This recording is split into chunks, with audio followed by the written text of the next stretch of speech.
Red. I was fine. I was a student here from 2004 to 2007 of radiography. I then went off to work in Huddersfield and then in Manchester, and I worked at the Children's Hospital there. I then got an opportunity to come back here, initially for 12 months, and that was 5 years ago. I've been enjoying it. And when I came in, my head of department at the time took me into his office after I'd been here about a month and literally shoved the word PebblePad my way and said we need to do something about this paper portfolio that we've got. Initially, that doesn't work on here, does it? That one. When I was a student here, we had a paper portfolio. Some people weren't radiography or allied health, were they, or medical at all. We have the same as the presentation before. We have to sort of demonstrate achievement of learning and practice. We don't have mentors as with nursing or midwifery. What we do have is just part of the radiographer role is to sign people off as competent. What we had in our paper portfolio was examinations under assessment conditions. So we'd have students actually being observed by a professional radiographer. We'd have summative and placement assessments. We call them mentors in there, but that means sort of clinical supervisor, and they would physically handwrite how the student had done for that week's placement. We'd get them to reflect on their practice, and we'd try and usher them towards reflecting. And for some reason our students don't like the word reflect, and I always try and emphasise, we try and get them to use the word think instead. I don't know how they struggle with this, but getting people to think about what they've done in radiography seems to be quite difficult. They're quite a task-oriented profession. We get them to do completion of learning objectives. So the way that our course is set out, we have individual modules. Within those modules, we have a clinical component, and therefore the clinical isn't a separate being. So it runs across all modules, and we have little individual learning objectives to be achieved. And we put those in the paper portfolio. We also still currently have an examination log. It's quite archaic and it is due to be taken out, but this is where they write down each and every examination that they've done, so that we can see as tutors apparently what they've actually been getting up to. As student numbers have grown, staff numbers have shrunk, people out in clinical have been rotated around more modalities as technology has advanced. We're finding the system's quaking under the pressure. There's too much writing for the students, and there's too much writing also for the staff at both ends of the scale. So having been shoved this word PebblePad towards me, I had to look at where we were and what we could go to. This is what we had initially. So I had the book. It was still the same as when I was a student. It wasn't that long after being a student that I was back here. And we literally had the learning objective on the left-hand side, set out, no explanation, then to be signed off and dated. Now, because we don't have an approved mentor system, you can spot the obvious flaw. We're just assuming that everyone is comparable between sites. So I didn't actually feel it was achieving much by them signing it off. So we moved to the Eportfolio in 2011, so this was the old version of PebblePad. And we thought we'd go towards them providing evidence of achievement. We coupled this initially with sessions, like computer-based ones, teaching the basics. This is how you log in, what reflective writing was, how they should have been doing it all along. And we sort of tried to encourage them to use a variety of resources, how to link into external websites and how to make their own little YouTube videos or upload sound files. Now initially, it didn't go very well. I'll put my hand up and say that it wasn't very good, because I'd been past it. I didn't really put much thought into it. I was very impressed with the background to yours, with the stakeholder involvement. This was me sat in my office one summer, and I came up with all these brilliant ideas, none of which worked that well. But it was a learning curve, and 5 years down the line, I think we've got to somewhere pretty good now. The biggest driver was this. It was that thing I showed you before, where literally the radiographers out in practice would sign them off. It doesn't show anything really. What we were looking for was evidence that students are actually doing something more than copying what practitioners are doing out in placement. I could teach a small child to copy what I do. Pushing a button on an X-ray machine isn't actually that hard. So we wanted evidence of their sort of conscious development on the way through. We definitely wanted to eliminate the tick in the box. So we thought maybe we can just take this away from the staff in the hospitals altogether. They don't get any extra pay for supporting students. They don't do any special qualifications. Supporting the profession as a whole is quite low. So we looked for inspiration. I was quite glad you mentioned it towards the end. For those who don't know, the Health and Care Professions Council is the regulatory body. If you do something wrong in an allied health profession, they will haul you in and sit before a panel. They also set professional standards, including the standards for continuous professional development. This is to say that when you walk out of the university holding your degree, you aren't going to stop there. They now they have 5 standards in total. Which are these? So we looked at them and we thought, this is something that we can actually build our portfolio around. I know that you trended at the end of your talk about making them CPD savvy. So we looked at the portfolio that we had on paper. This is where the actual thinking started to go on now. This is 1 year into it. Actually, maybe we can make it something proper and worthy of learning. And we found that the paper one that we had covered points 1 and 2 quite effectively. It was continuous, an up-to-date record of what they'd done. There was a list, it had signatures, it had dates, you could see when they'd done things. And we could demonstrate that there was a mixture of learning activities, because all the learning activities were from different modules. They required them to do different things, so it did fulfil number 2. It was 3 and 4 that we were struggling with. How can we get out this evidence that's actually benefiting their current or future practice, or potentially what they're doing should aim to benefit service users, hopefully. We also wanted them, like I said, to not be unprepared for the HCPC audit. The HCPC audit, when you get your, every 2 years you get a letter through the door to update your professional registration, and sometimes you get an additional 3rd letter. And if you get the 3rd letter like I did in 2009, the feeling can be a bit like this. Oh my God. So I was in the first batch of radiographers to be audited, having no experience whatsoever of CPD at all. So I went through the learning process, and I think that's why I made myself an expert in both continuous professional development and then marrying it up with PebblePad, which seemed the ideal partnership, basically. Now, you all know this screen, hopefully we all use it. When we've shown the students it, I've got to say the first impression's not impressed. It's this thing, it's this, I try and get it across to them. It's a virtual ring binder. You can carry all your things around with you anyway. You can access it on all your devices that you use. You'll never lose anything. I think the overwhelming thing is that when they open it, this is empty. And I sort of see the buy-in as we go through. And I think it's quite good now that we've got a coordinated approach in the School of Health where we have the core modules, which are sadly sort of going, but hopefully we'll keep on the portfolio element. They're using it both within their programme and in shared modules and interprofessional education. As they go through, they become more competent and creative with it.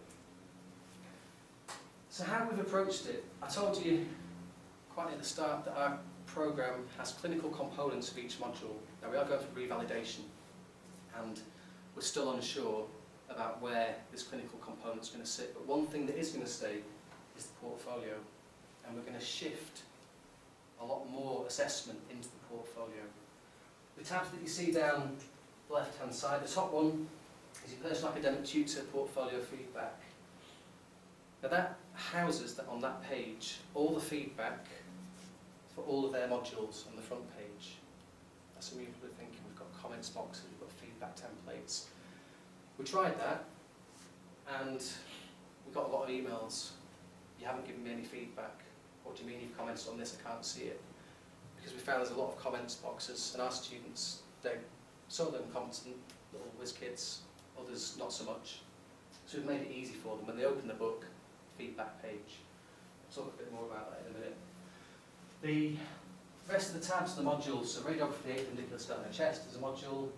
There's a separate form here that helps them meet a learning objective. So I've done a professional development form, which is structured in the way that the HCPC asks you to meet their requirements. We've got the other module there for the first semester of the first year, safe and professional radiographic practice. And we've got a blog page. Within the actual modules themselves, this was the original learning outcome. So I've labelled it 1 out of 2. So the student viewing the page Those are two things on there that you need to do to meet the learning outcomes for that module. On the original paper document, you just had that line, demonstrate knowledge of your host department's infection control policy, and that's what you get signed for it.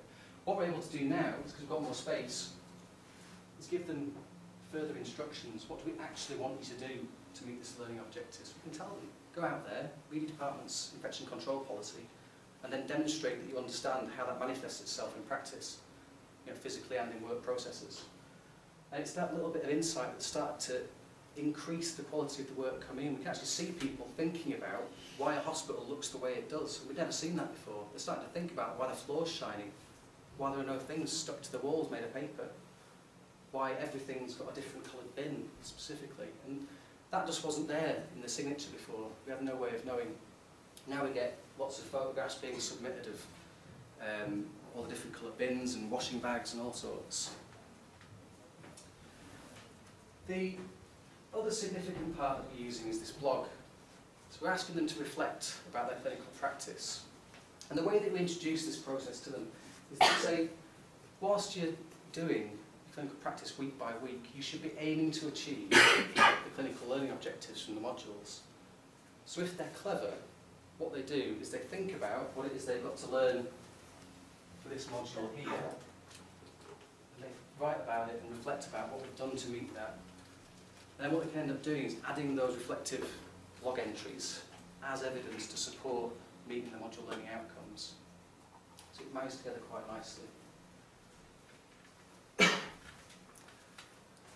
don't know if you can see in this as well, we've never seen students referencing so well as when they were told to do so without being marked on the quality of referencing. All of a sudden you take the pressure off and their skills just shot through the roof. We've invited them to, I mean this is obviously vastly edited, it doesn't actually look like that. This is a hash up of a presentation I did down in Bristol last year. We've had examples of them not just uploading images from practice, but if we've said demonstrate knowledge of your infection control policy, for instance, some of them have sat down, put their iPhones in the middle of the table, made an audio recording of them discussing and showing evidence that they understand it, and then just uploading the sound file. And all of a sudden, that's them really buying into the work. It's like, hang on a minute, we don't have to write this, we can just record it, add a file. I've had people demonstrating their ability to do certain skills by making a YouTube video and linking to a YouTube video from the reflective diary entry. And this is just pushing it out. I mean, this is the ones who are the whiz kids, but now you're getting sort of adventurous returners to education as well, who are doing some marvellous sort of bits of things. So I think that's one of the greatest things, is this sort of ability to house external bits of media.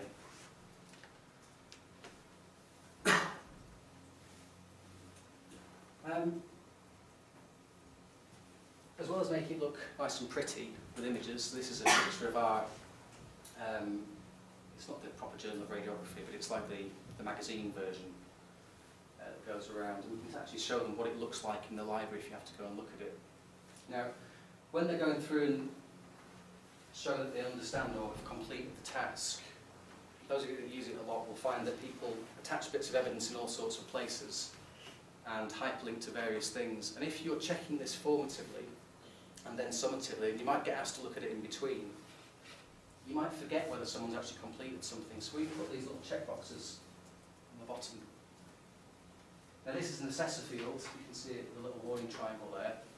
It means that if I've gone through and I've looked at someone's 16 piece of evidence, I've watched the YouTube video, I've listened to the conversation, I've read the article that they've read and seen how they've responded to it, I don't have to go through that process all over again. I've got between 20 and 40 students depending on which year it is. And that just helps me as a little mental nudge. So the next time I go into it, if it's summative marking, you can see, yeah, they've done that, read it already. And they can also see if they've already fulfilled it. Now, I know when they're adding evidence, they can change it from the green icon, I've not met, or I think I've met it, or I think I have met the learning objective. This is like a little additional confirmation.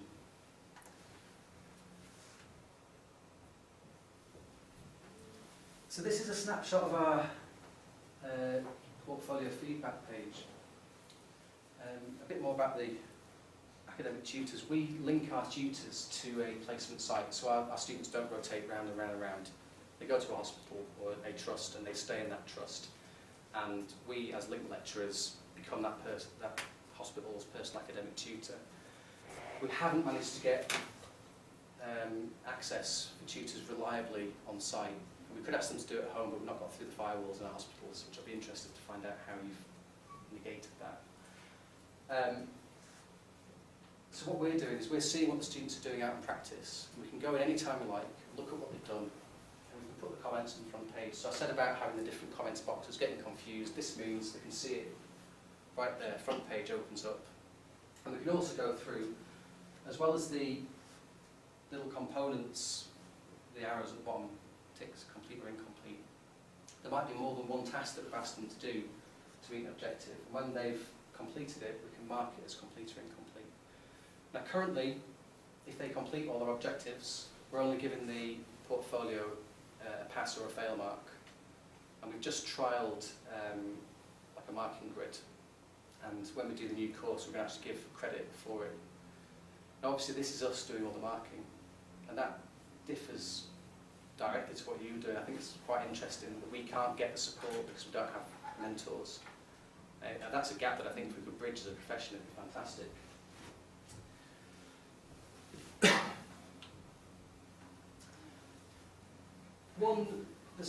The only hiccup that we've had was we've created this wonderful feedback page. And when the students open up the portfolio for the first time, they write their name on the front page, they click save, and it auto-submits to the box. Fantastic. We did, when we first introduced it, have quite a lot of people achieving a fail mark. And what I've done is I've replicated the old method of submission, which is where you submit it to one submission box. On the first instance, you fail it, and then you open up a resubmission box. So rather than just using the pause, unpause function. What that did is it disabled the assessor field. So I'd have someone who'd failed their work, and if I'd written something there once, when they put it into the resubmission, I could no longer actually edit that box and say, okay, you've done it properly now. There was a big workaround making an additional template to upload to say, yeah, you've now done it. And the workaround was dead simple. It just wasn't to set a deadline, it was to leave it open-ended and just pause, unpause. And we're now doing that all the way up until the last assessment board in summer. Because it means that students got an extension or who's failed can resubmit, alter their work, and then we'll regrade it towards the end. I don't know if anyone else has had any difficulties with those. That seemed to be the easiest workaround for it.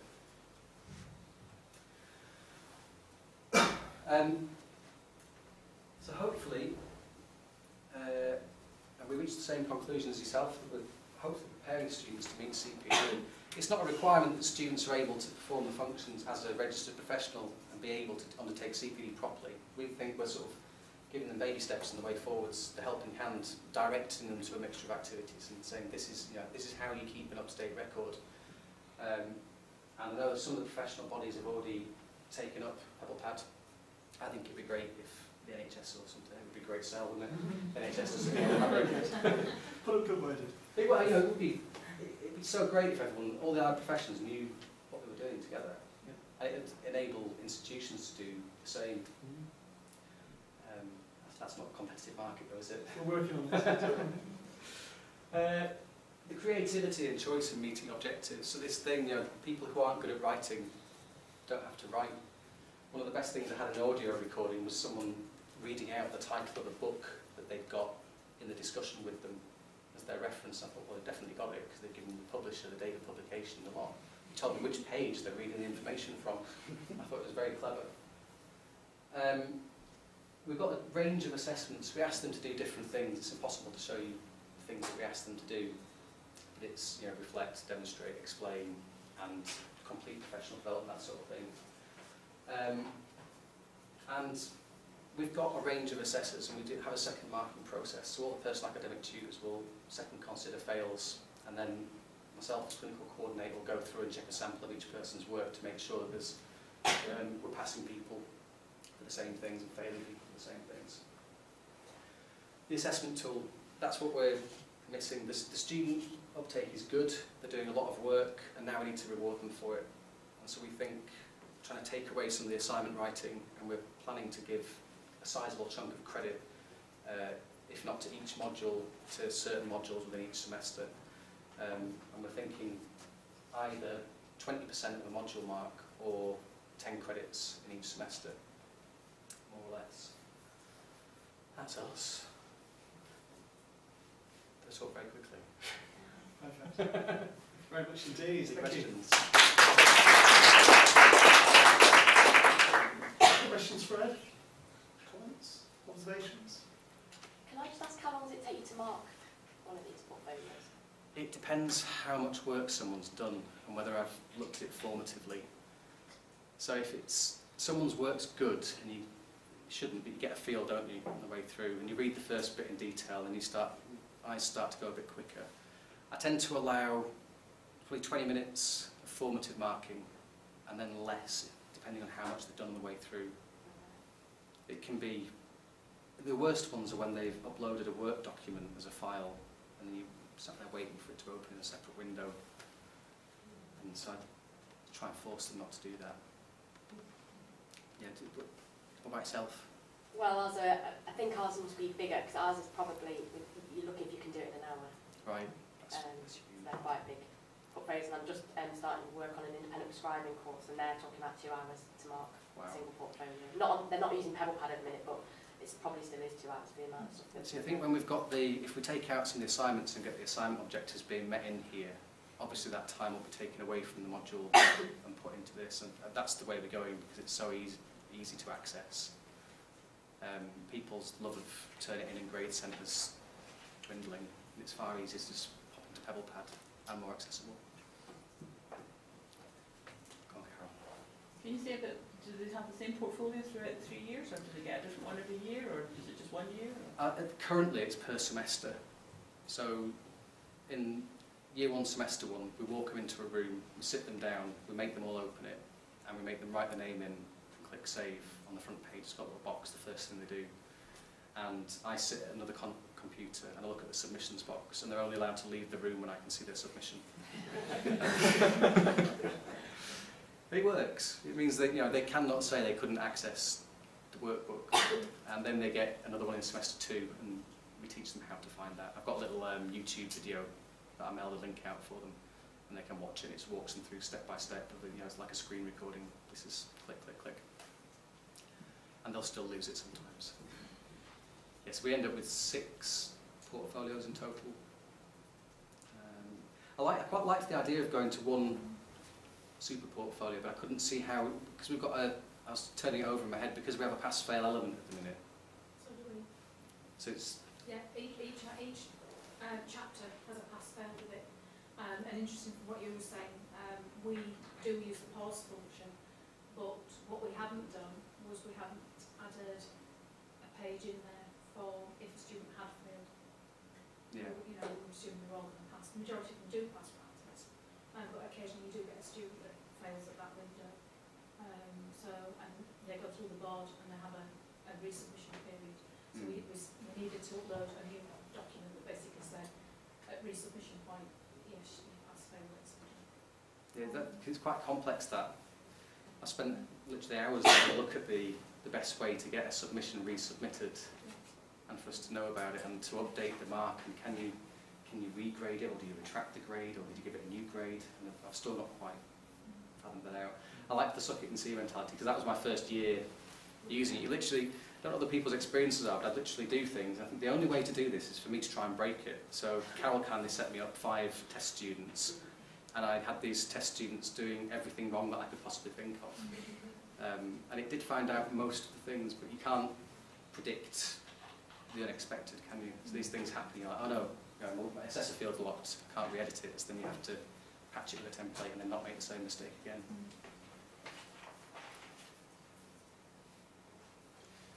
What one thing would you change then to make your life easier?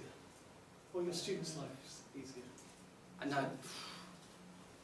I'd like the buy-in from clinical staff, but that'll take professional support rather than just local support.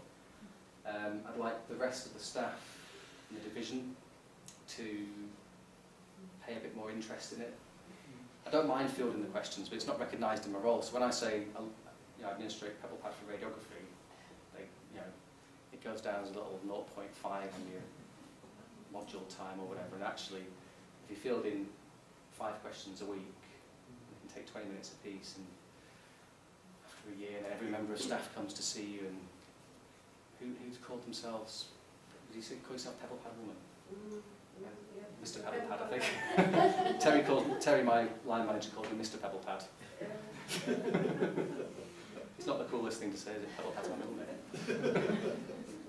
I think that's true though, when there is sort of a small group and one of you sort of got the expertise, then the others kind of sit back and think, oh, well, she knows how to do it, or he knows how to do it. They don't do it themselves, they don't even try and solve the simplest problems for themselves sometimes. They come and ask you and say, well, you just do that. And you think, that should have been obvious if you just looked at the system. You'd hope so, but then did you end up in a case where someone deletes 40 portfolios? It's kind of like I'd love to hand them over, because they've all got the title rights to do it. They can all change things if they want. It's just if someone clicked that stop button, like, can we unstop it? Can we unstop it? You can't unstop it, can you? So maybe we could have like a super user unstop. That's what I'd change. Nobody wants another super user access. Super user, Any other question? You might find tariff helps you. Each placement area now receives what we call tariff money to support students. Yeah, Just have to 3175. demonstrate how they're using that tariff money to support your students. Now obviously, big focus will be on nursing, it's always the biggest group.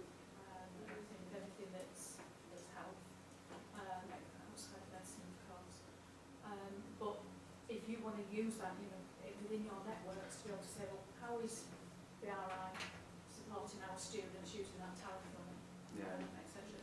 So what Bradford's done has been really cheeky. They've employed 2 part-time, so 1 whole-time equivalent practice educator.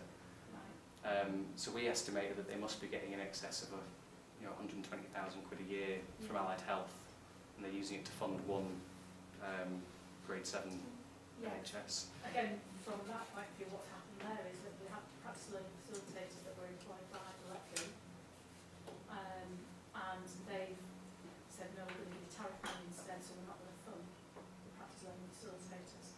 But each trust has then had to decide how it's going to manage those placement areas. So how have you managed to get that not to go in the pot at the top and get lost on the way down to the bottom? I think it's part for ODP, it's partly because it was there before, because Right. it was always work-based education, learning, etc. When we moved into higher education, we didn't lose it. So we were fortunate, I guess, more than many people. And if you talk to the ODPs, they'll say, I'm not having anybody else assessing those students. Who were you at the university in the Ivory Tower to assess these students? You're not working clinically anymore. See, ours is the other way around. The less they have to do with students, the better. We've got 1 trust that's got a good culture of nurturing. Is it not part of the role, but I think the NMC is quite strong for us in saying that nurses and midwives must have a mentor in clinical practice. But you're saying you can just turn your students out and they're just wandering about with nobody who's functional. I think it's because of so we allocate students to rooms because of where it goes, and it's hard to get that mentor. They don't actually have it's not recognised development to become a mentor, and it's the HCPC doesn't stipulate it. Yeah. Brick wall, The HCPC stands for, they're not a professional body, they're a regulatory body. Yeah. We've got 18 professions in there now. So a lot of the information that comes out for us from HCPC is pretty standard across all the professions, and then they rely on the societies, etc., to say what is the standard for that particular profession. Has the approach to the HCPC looked at Pebble at all? I think there have been conversations in the past. That's the sort of thing where if they made it available, if you want to complete your thing on this, pay them enough money each year. Any other questions? Okay. Thank you for listening. Fantastic.